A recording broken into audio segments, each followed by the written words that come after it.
What's up, everybody? A Ward here, and I'm here to let you know that the A Ward Show is now officially brought to you by the Ripple to Wave Foundation, where they're manifesting waves of impact, one ripple at a time. Ripple to Wave empowers volunteers to create real change, from mentoring youth and protecting the environment to supporting those people in need. That includes seniors, veterans, and even animals. Yes, even animals. Every project is a chance to make your ripple in the community, and together, those ripples form waves of impact. The team at Ripple to Wave stays active with projects and events just about every weekend, and they're growing fast. Their Albuquerque, New Mexico team just launched their first project, and they're only getting started since their official launch on June 2nd of 2025. Get involved, volunteer, and learn more at rippletowavefoundation.org. That's Ripple, the number 2, wavefoundation.org. Follow them on all their socials at Ripple, the number 2, Wave Foundation on Instagram and Facebook, and subscribe to them on YouTube. Together, let's make some waves.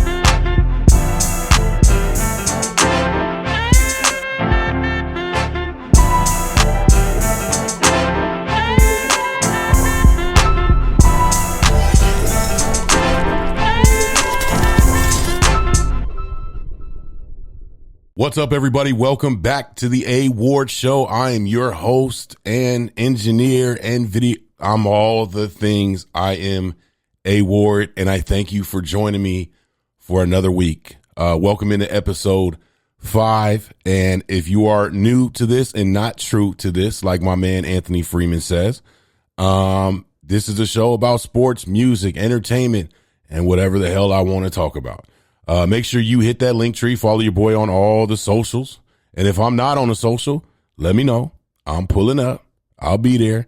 We can rock together. For all of my people who can't watch this on YouTube, make sure you head over to your favorite audio podcasting platform. I'm on Apple. I'm on Spotify. I'm on iHeart. I'm everywhere. And if I'm not there, like I said, let me know. I'm pulling up. Make sure you tell your friend to tell a friend, to tell their grandmama, their cousins, and them. Pull up on the A Ward Show. Now, let's get it going, man, because what a weekend it was. A lot of news stories, a lot of stuff happened. And you know, the damn NFL, man, it did it again. It did it again. I'm recording this on Monday the 10th, so I will not have the ability to recap the Monday night game. But we'll wrap that all up and put that into next week's analysis. On next week's episode. So let's start with some news about Tom Brady. It came out that Tom Brady's new dog is a clone of his old dog. Man, who gives a fuck?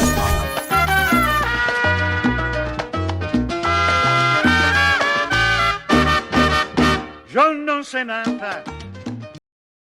All right, this is the first segment where I talk about sports, and I probably have no freaking idea what I'm talking about. Let's get into it, man. The Solitaire cash backlash. Some news came out over the weekend about some ESPN personalities and their endorsement of this gaming app, Solitaire Cash, and basically it seems like the people, the developers, the people running Solitaire Cash is no good. So here's what I was able to find out. We're going to try to break this down, put it all together, and keep up with this story as it unfolds. So, Stephen A., Mina Kimes, and I think a couple other people who work at ESPN, they endorsed or have a sponsorship deal or whatever the case may be with Solitaire Cash, which is a gaming app where what it seems like you can play other, you're supposed to be able to play other players in tournaments and make some money. And we all know, man, in today's crazy economic world that we live in, it's, everybody needs an extra dollar or two, man. And, whether that's trying to make it through FanDuel, DraftKings, whatever sports betting app, as we're seeing, there's some problems with that, or, some type of gaming app, or everybody needs a quick buck, man. And so this Solitaire Cash, endorsed by Stephen A. many times, came out that the developer, basically in their disclaimer, whatever, that thing you say I acknowledge to, and you don't read the whole thing. It says in there that they admit to using bots instead of real players in their tournaments, and they're simulated to basically screw you and make sure you don't win. So obviously they put it in there. So it's like, you signed up for it. It's, whose fault is it? Now they are facing, federal and class action lawsuits for their deceptive practices. And I think part of the federal thing has to do with, in some jurisdictions, in some states, they have been deemed illegal gambling. And so I think there was some jurisdiction in Michigan that actually deemed them illegal gambling, excuse me. And the other thing is that when people were actually winning money, getting bonuses, it's alleged that they had difficulty withdrawing that money. And so it's like, okay, yeah, you using simulated bots and we signed up for that. So maybe we're not going to be able to really win anything on the class action. But when I actually have won some money, I can't get the damn money out. I can't put it in my bank account. But when I want to put some money in to play these tournaments, you have no problem taking it. Now, the biggest thing is basically because Stephen A. endorsed it, and Mina Kimes endorsed it. Those were the two that I saw that were kind of the big names that came out. Mina Kimes has since came out and apologized for it, and we should give her grace, right? Made a mistake. I haven't seen anything from Stephen A. yet, so I'm not, Stephen A., when things like this happen, he'll normally come out and apologize. I don't know the man personally, and whether you like him or don't like him or agree with, how he does his show or First Take or whatever, that's neither here nor there. But I haven't seen any apology yet. That doesn't mean it hasn't happened. Just means I haven't seen it. But I will say this: look, the problem that these entities, that these personalities run into, is that they work for major corporations, Disney, ESPN, Fox, whatever, and then they also, on the side, have their own podcast or their own shows. And those shows are sponsored, or they endorse certain products on those shows, and that trickles into their day job. And so, yes, they have to be way more careful in vetting what companies they push out, because a lot of times we know it's just for the bag. They just trying to get the bag. And so, but we have to be better. We have to be better too, I believe, because we know that 90% of what they push out, they're not really using, right? Like, we know most people's integrity, especially probably at that stage, when it comes to getting the bag, is not that high. So, they're pushing alcohol, they're pushing apps, they're pushing, the betting. Now there's the whole dispute with, YouTube and Disney, and that's kind of trickled into this as well. We have to make sure that we're careful on what we use based on these personalities telling us to use it, because they probably ain't even really playing it like that. You know what I'm saying? Especially like Solitaire Cash. Come on now. I don't know. Maybe they are. That's just me. That's what I believe. Let's get into the NFL, man. So, trade deadline happened, and I'll just go through it real quick. I'm not going to go through all the, every single trade. I think the Sauce Gardner to the Colts was a great trade. I think they helped that defense out tremendously by getting Sauce Gardner, who hasn't played up to the level that he's played in the past. Don't know if that's more of an indictment on the Jets or on Sauce Gardner, but definitely one of the higher rated cornerbacks in this league. And that's a position, man, that every team needs to get, some sort of lockdown in. And the Colts, we'll get into their actual game, but they're on a roll. They're on a roll, and they made a great move by getting a really solid corner. The Quinnen Williams, another Jets player, to Dallas, I think was a bunch of hoopla, to be honest with you. I just think that was Jerry Jones saying, I'm going to go get a name. And so it sounds good. I don't know. Quinnen Williams hasn't played up to the level that he's played in the past. And, still a really good defensive lineman, but is he going to make a difference for Dallas and that abysmal defense that they have? I don't think so. I think, like I said, it just sounds good, but we'll see. We'll see. That to me was all hype to me. But the biggest trade that I felt was Rashid Shaheed from the New Orleans Saints to the Seahawks. Like, I saw that and I was like, oh, nobody's really talking about this. Like, everybody talked about, Sauce and Quinnen, and then it was like, yeah, Rashid Shaheed to the Seahawks. I'm like, hold on. Seahawks are already really, really, really, really good. And we'll get into their game, their blowout win from this past week. But they got a guy who can take the top off of the defense with Rashid Shaheed. And he had a couple good games for the Saints this year. And what that does for the rest of the offense, for JSN especially, because we know he's the marquee guy in that Seattle offense, it opens up a side of the field for JSN. And look, I think that trade is going to be a difference maker down the road. I might be wrong. I might be overhyping it a little bit, but I do feel that Rashid Shaheed to the Seahawks was a major, major, major, major trade. As far as the Jets, I don't know what they're like. I know they're trying to set up for their future. I don't know how Breece Hall didn't get traded. He wanted out. You could have got a haul for him, no pun intended. You could have got, if this thing was about getting draft picks, why not send a marquee running back who's still young, still in his prime, and get something back for him? I don't know if maybe you're like, hey, we'll plan this thing around Breece Hall. You haven't used him to his ability since you've had him consistently. So that one was weird to me. Obviously, they're planning for the future. I don't know if that involves Aaron Glenn or not. But, we'll see. It ain't got nothing to do with right now. So they're really planning for like 2027 and beyond. But overall, trade deadline was really quiet outside of a couple big names. I thought Breece Hall would have been a big splash that could have made a difference on kind of a fringe contender. That didn't happen. And so, yeah, trade deadline was really quiet. Now let's get into the actual games. We'll talk about it, man. The Broncos survived another slow start against the Raiders. They cannot get going in the first half of these games. A bunch of comeback wins for them this year.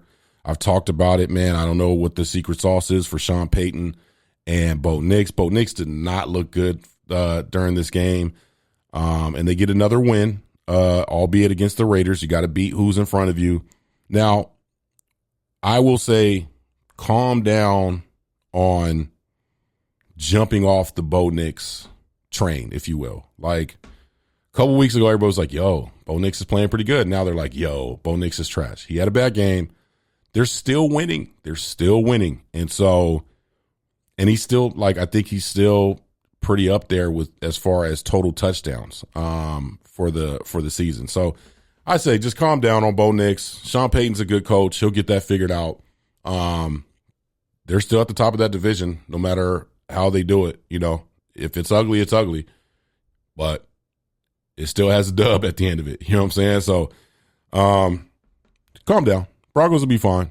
They'll be fine. And we'll see in the kind of later half of the season if these ugly wins either turn into the reason that they continue to win down the road or they start to lose. We'll see. Hat trick Taylor, man. Hat trick Taylor goes out for damn near 250, 3 tubs. he's the MVP right now. To me. And I know they want to give it to a quarterback, and there are some quarterbacks that are playing outstanding. That offense, that dude is playing lights freaking out. They win an OT thriller against the Falcons. He had a hat trick, like I said. London looked great for the Falcons. Had another great week for the Falcons. Just not enough, man. And I feel the inevitable is going to happen. They are going to fire that coach. I don't know if they move off of Penix. And Robinson had an okay game, not great. They still can't freaking figure out. I don't know why. That offense is just, it's so up and down. It's so up and down. It is so up and down. They got to figure it out. Man, what a great game with the Texans versus the Jags, man. Steel Mills deals. Say that 100 times fast. Mills, man, for the Texans, man, like Jags were dominating in this game. They were up 29-10, I think, and going into the fourth quarter. Another one of those, like, how did they win? How did the Texans? Like, wait, I just went to go grab what happened? And they go down, boom, bada, boom, bop, boom, bat, pow, and score 26 in the fourth. 26 in the fourth in a comeback win against the Jags. And Jags head coach at the end of that game looked lost. Looked like as they were scoring touchdowns, as they were getting the ball back, as they were marching down the field, Mills got out on a couple runs, man, great runs. And the one that sealed the game to score the touchdown where he ran in, and you're like, what is going on? Like, what is happening? And that really helped the Colts because the Jags looked like they were at least going to be fighting for the number one spot in that division, maybe a couple weeks down the road. That put the Jags back. And I just don't, you can't trust Jacksonville, man. You can't trust Jacksonville. You can't trust Trevor Lawrence right now. So up and down. Like, they should have won that game. Like I said before, you can't let a team score a game's worth of points in the fourth quarter. A game's worth of points in the fourth quarter, and you are up like a mug. 26 in the fourth to come back and beat the Jags and stay competitive in that division. I'm going to say something, man. I had no idea that May is actually part of the fall. Had no idea. I thought it was spring, right? May is spring. No, not the month. I'm talking about Drake May. What? I have not talked about the Patriots at all. Not really. Since I started the show. And I have kind of been watching them as far as like, okay, they're winning. But then I really sat down and watched them this past weekend. And Drake May made 4 or 5 throws that I was like, oh, okay. Like, yeah, he was solid in college. He made 4 or 5 throws that I was like, damn. Like, he made one down the sideline deep, a bomb on a rope, bread basket. Like, I was like, yo, hold on. Drake May? Drake May. And Drake, man, coaching matters. Run game matters. Coaching matters. Mike Vrabel, what he's doing down, and Josh McDaniels, he has proved himself to be a incredible coordinator and quarterbacks kind of guru. He is terrible head coach. But as far as an offensive coordinator and quarterback guy, he just does magic with, like, he's got Drake May looking fantastic. I thought that it was a little bit of fool's gold in down there for New England. They're the real deal, man. They are the real freaking deal. And we'll get on to the other team in that division, Buffalo. If you're Buffalo, you're like, God damn. Tom Brady left. The Jets ain't good. The Dolphins aren't good. And you lost to them. And New England's back at the freaking top of the food chain in that division. And Drake May looks fantastic. So shout out to Drake May. Shout out to Mike Vrabel. And no shout outs to Buffalo because Dolphins got some Buffalo Wild Wings this past weekend. They whooped that ass. They whooped Allen's ass. They whooped Buffalo's ass. Allen had some bad turnovers. Big run, fumbled the ball. Bad interception in the end zone. Bad interception in the end zone. Like, he did not look good. And they're so wishy-washy with how they use Cook. Like, again, I've said this multiple times. Run the damn ball. Run the damn ball. Run the damn ball. You have a good running back, run the ball. I don't care who you have at quarterback. Run the ball. And it's like they had 2 weeks of letting James Cook get in the kitchen, make a meal, serve the people, and then they went back to, but we have Josh Allen. Let's show you guys. We know what he is. We know he's good. We get it. Help him. He didn't help himself. But in a game where you should have blew the doors off of Miami's folding right now as an organization. And I don't know. That was a bad win. And with New England looking the way they did, man, I don't know if you're Buffalo. I'm feeling real nervous right now because we'll see if they make the playoffs, like legitimate.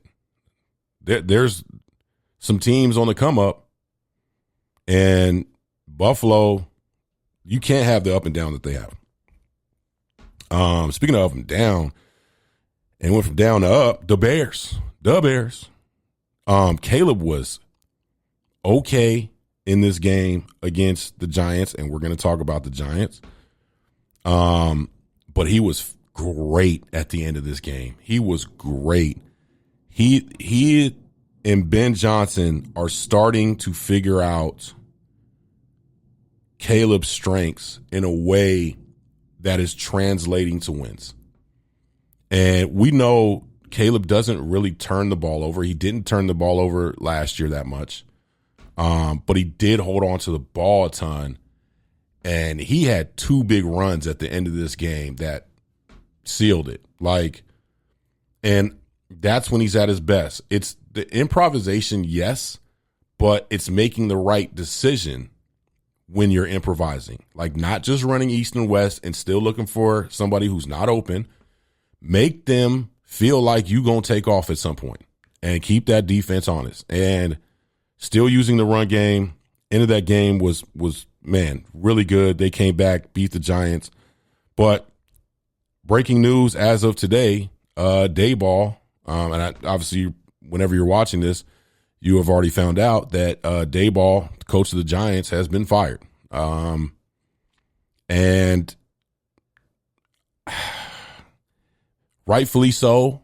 Like, the writing has been on the wall for a couple of years. They haven't won a ton since I think they went 9-7-1 his first year. After that, they have not been good. Now, he was a big reason for them taking Dart as early as they did. But Dart goes out with another concussion protocol because they're running him too much. Like, they're putting him in danger.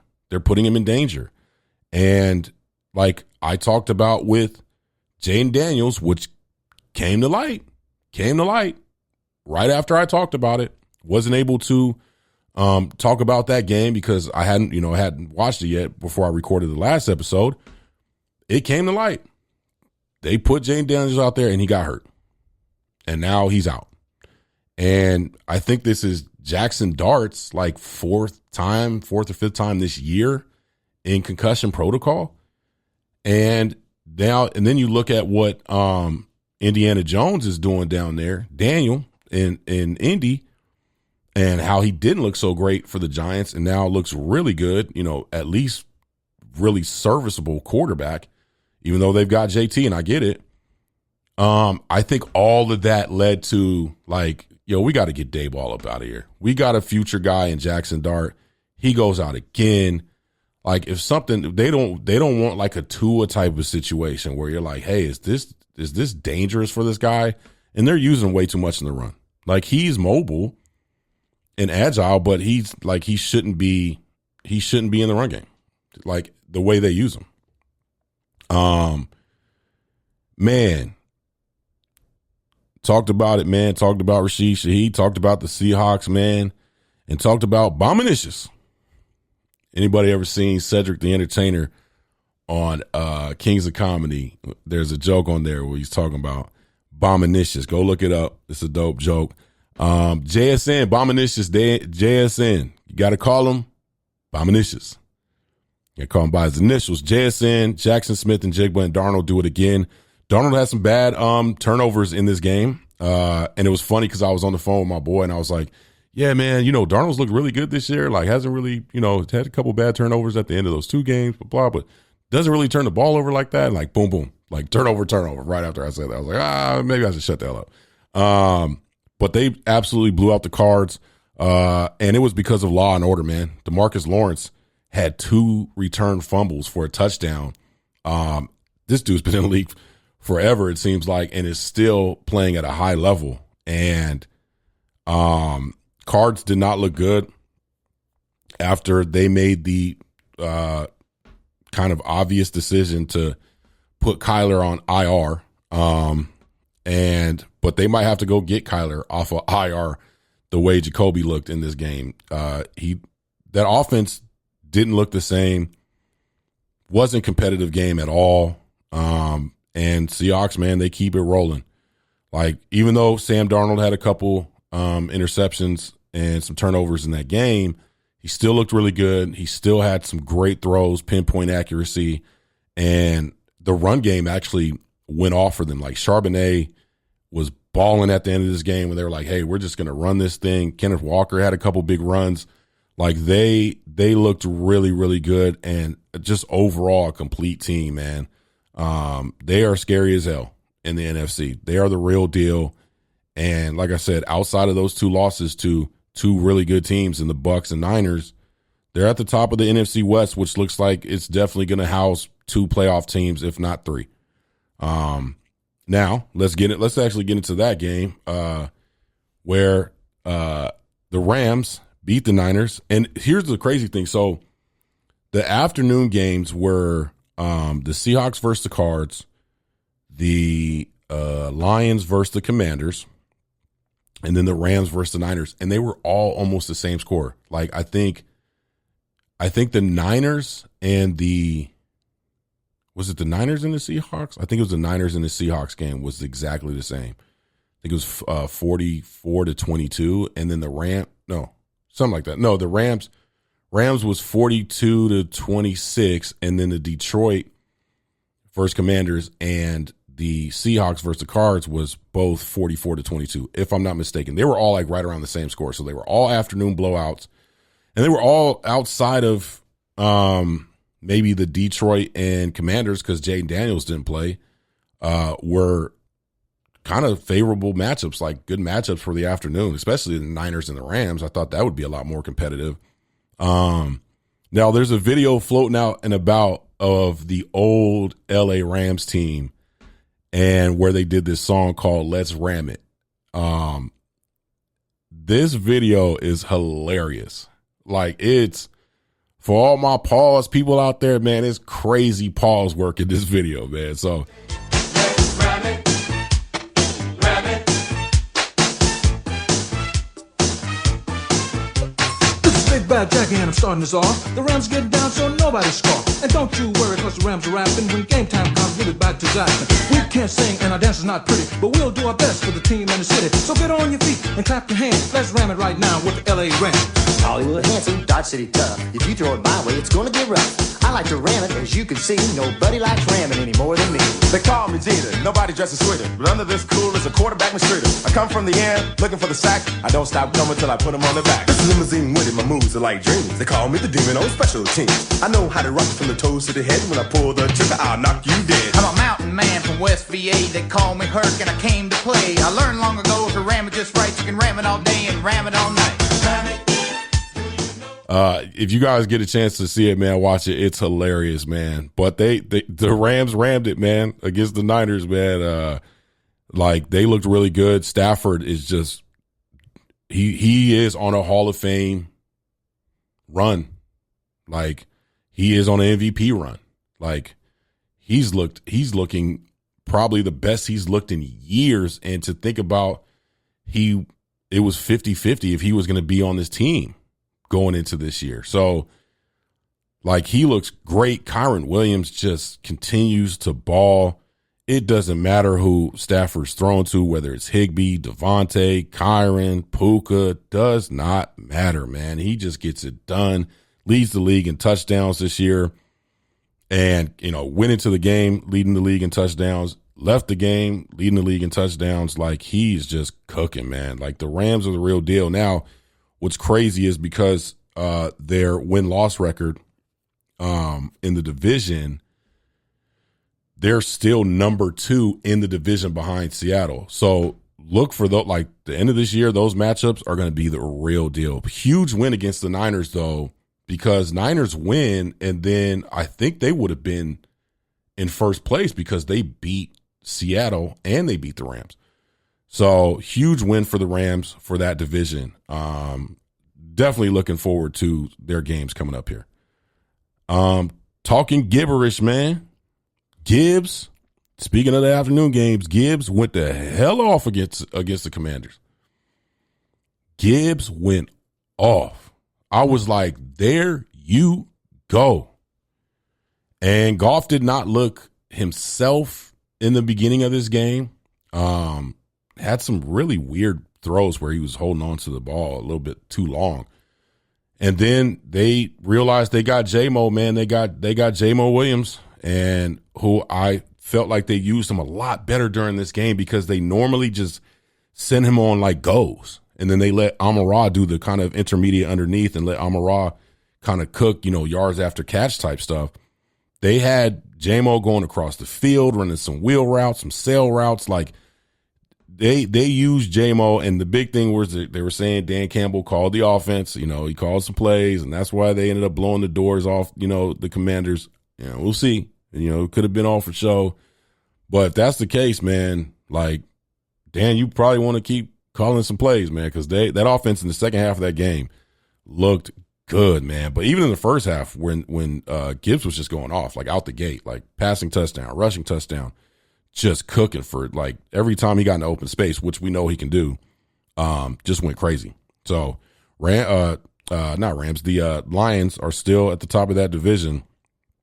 And with that Minnesota loss against the Ravens, and we'll talk about that in a minute, and then the Bears comeback win, like, that division is shaping up to be kind of, and we'll see what happens. Detroit's definitely still on top. I thought they would have a little bit of a fallback this year just because they were so good last year and they won some games pretty crazy last year, but they're still good, man. Dan Campbell's a hell of a good coach. And Jared Goff, I don't think he's had a great game yet, like a solid, great game. Like, he had a couple games last year where it was just like, whoa. I don't think he's had one of those games this year for me that I've seen where I'm just like, yeah, he just looks fantastic. But they're still winning, man. And they blew the doors off the Commanders, albeit without Jane Daniels. But still charged up, man. Chargers, man, that Sunday night game was ugly as hell in the beginning of that game.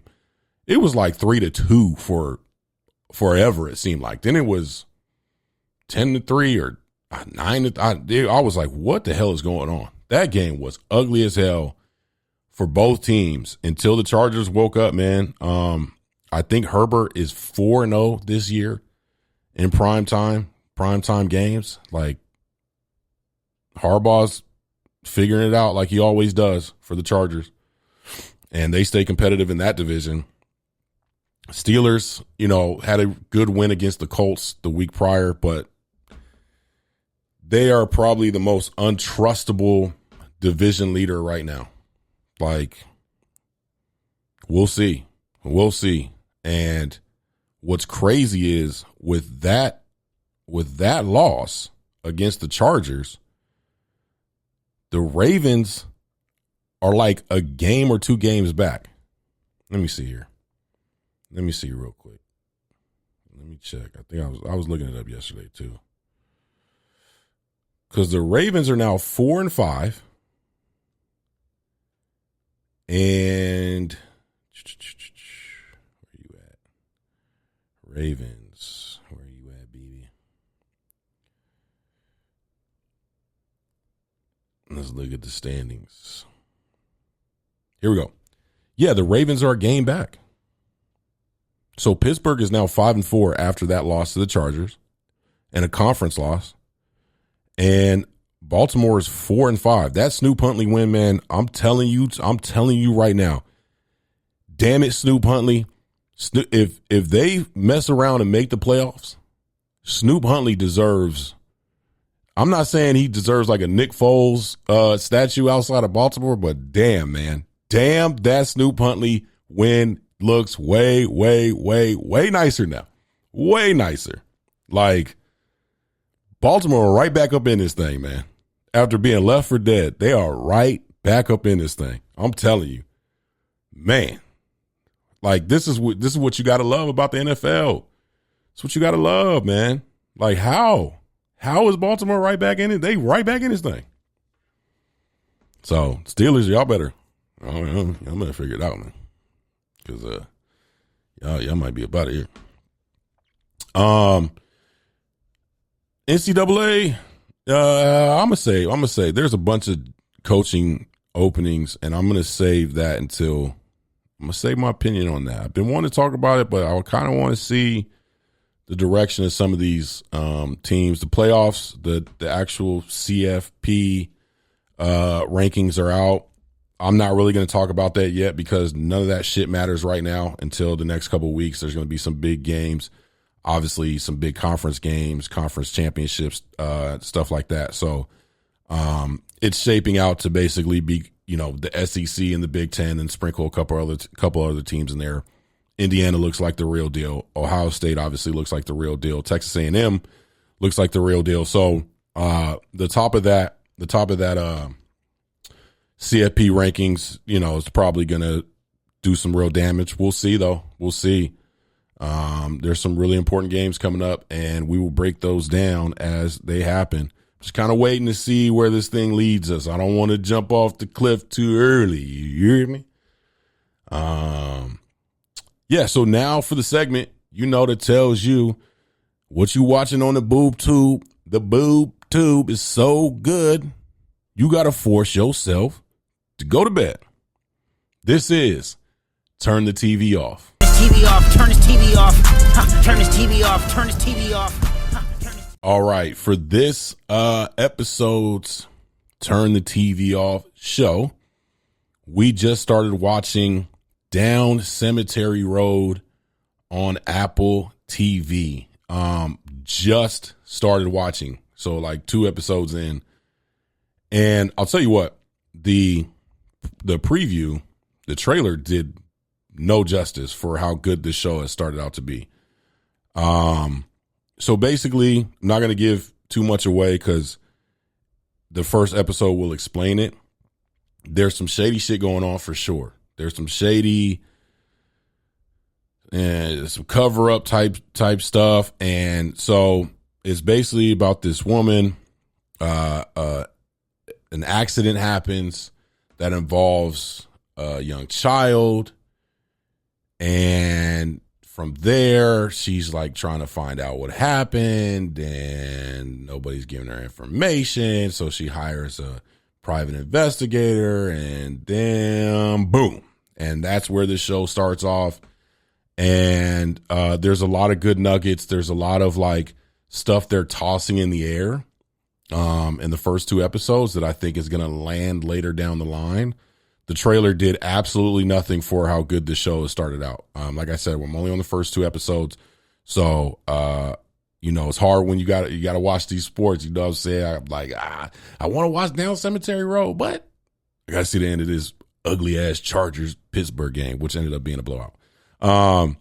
So yeah, man, Apple TV just delivers, man. They have so many great shows on there. Like, that's why sometimes I don't really care about the trailer when it comes to Apple TV, because I'm like, yeah, the show's probably pretty good. And check this out. After we finished the season of Slow Horses, and this was recommended, and I was like, yeah, let's try it out. And first 2 episodes have been really good. So, Down Cemetery Road on Apple TV.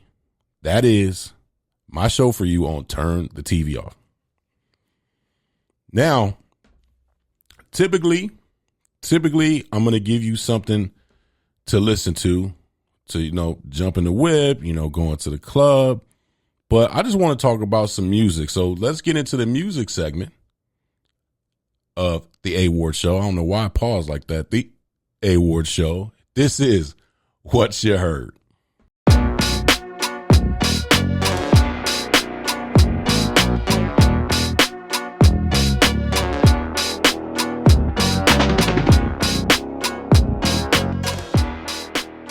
All right, first and foremost, I want to say congratulations, even though they'll probably never see this, to Outkast on making the Rock and Roll Hall of Fame.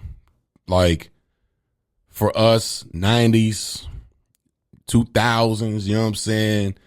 For us that grew up on Stankonia and just so many great songs and albums from Outkast. And, a lot of people have 3 Stacks as one of the greatest to ever do it, even though he's never really come out with a solo album like that.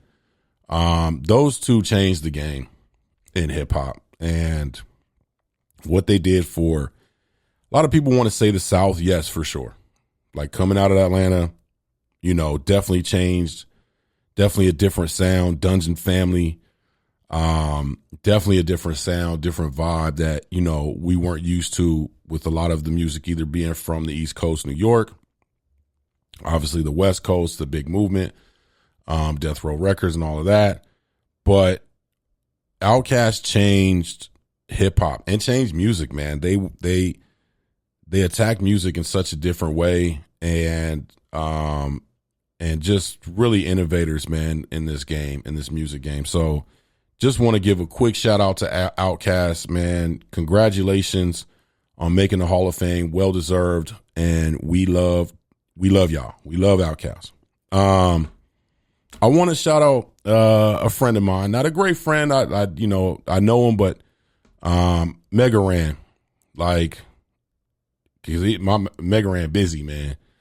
My man Mega Ran is Grammy nominated for his album Buddy's Magic Treehouse. He made a children's album for his son, and the album is super dope. Like, if you have kids or if you have grandkids or nieces or nephews and you want to have a little bit different vibe than kind of the stuff that's out there, and it's coming from a fantastic human being in Mega Ran, a fantastic human being. Like, Mega Ran is, anybody who's ever been in the presence of Mega Ran or had a conversation with Mega Ran will tell you, man, Mega Ran is super dope. Just a solid guy, and I can't be more proud of him. Shout out to Bag of Tricks Cat as well. Shout out to Lost Perception, who does the music for What You Heard segment. Like, I'm so happy for them, and whether they win the Grammy or not, what this album is, Buddy's Magic Treehouse, go listen to it. I love the Library John on there. That's my cut. But so many dope songs on there. It's actually just a solid album because Mega Ran can really rap. Like, Mega Ran is like that when it comes to bars. And just super creative. He's known for some wrestling stuff. He's known for like the nerdcore rap. One of my favorite albums of all time that he dropped. Yeah, back in 1995, I used to start it off like, yo, the R is in the building. Our arms is to the ceiling. Next album, I'll hit Kickstarter for $1 million. Like, he's so dope. He's so dope. And I can't say enough how proud I am of Mega Ran for getting this Grammy nomination for this album that I know means so much to him, for why he did it, who he did it for. And go run this album up, if for nothing else, to support a super dope guy. Mega Ran, congratulations to you on your Grammy nomination. Bag of Tricks Cat, Lost Perception, and everybody else who was involved with that album. Congratulations to you guys. I'm really pulling for you guys to win this Grammy, but know that no matter what, man, we love you, we support you, and you guys are doing great things. And just keep the work going. Keep the work going for sure. Hopefully, Ran, I can get you on the show sometime soon, man. I know you're a super busy dude, so we'll work that out. Man. We'll get you on. We'll talk some sports. We'll talk some music. You know what I'm saying? And break it down. So shout out to Mega Ran. This is what you heard. Mega Ran's Buddy's Magic Treehouse. Go run it up. Now we're getting at the end of the show. I tried to keep it a little bit shorter. The last couple have ran a little bit long. And I'm not going to take up too much of your time. But this is the part of the show, man, where I give you my narrative.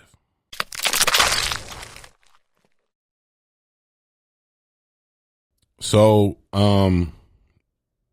last week, a few days after the Cardinals played the Cowboys, news came out that the sports world, the Dallas Cowboys, lost Marshawn Kneeland. And as information has come out, still coming out a little bit, we're still finding out some more stuff. There was worries about his mental health at that time, and ultimately came out that it was suicide. Not going to get into the details of what actually happened. You guys can look it up if you're not aware. But I do want to touch on this, and I don't want to make every narrative a super serious moment. But when these things come up, we got to talk about them. And I just want to say, man, check on your peoples, man. Like, check on your peoples, man. Like, you don't know what somebody's going through. Like, even me talking about this, I'm getting emotional. Like, you don't know what somebody's going through, man. Check on your peoples. It's not just you good. Be there for these people, man. Like, and if you're going through something, like, please find somebody to talk to. Please know that you're not alone. Like, we all go through shit on a daily basis. No matter what position you're in, no matter your financial position, no matter your life position, like, it doesn't matter. You don't know what somebody's going through. And, like, you have to check on the people around you. And if you're worried about somebody, reach out to somebody else to get help. If you're going through something, please tell your peoples. Check on, man. I just checked on my neighbor earlier today, as I was coming home from running around, and I heard that he had lost his dog, recently to a tumor, and he loved that dog. Every morning he was out walking that dog, and first thing I saw, I was like, man, like, you good? And he's going through it, and gave him a hug, and like, hey, I'm here for you. Like, I'm right next door. Like, you need anything. If you want me to bring my dogs over so you can pet them, so you can walk, like, one of my dogs that just gets on my nerves all the time, you can walk him. But check on your people, man. Like, please. Yeah.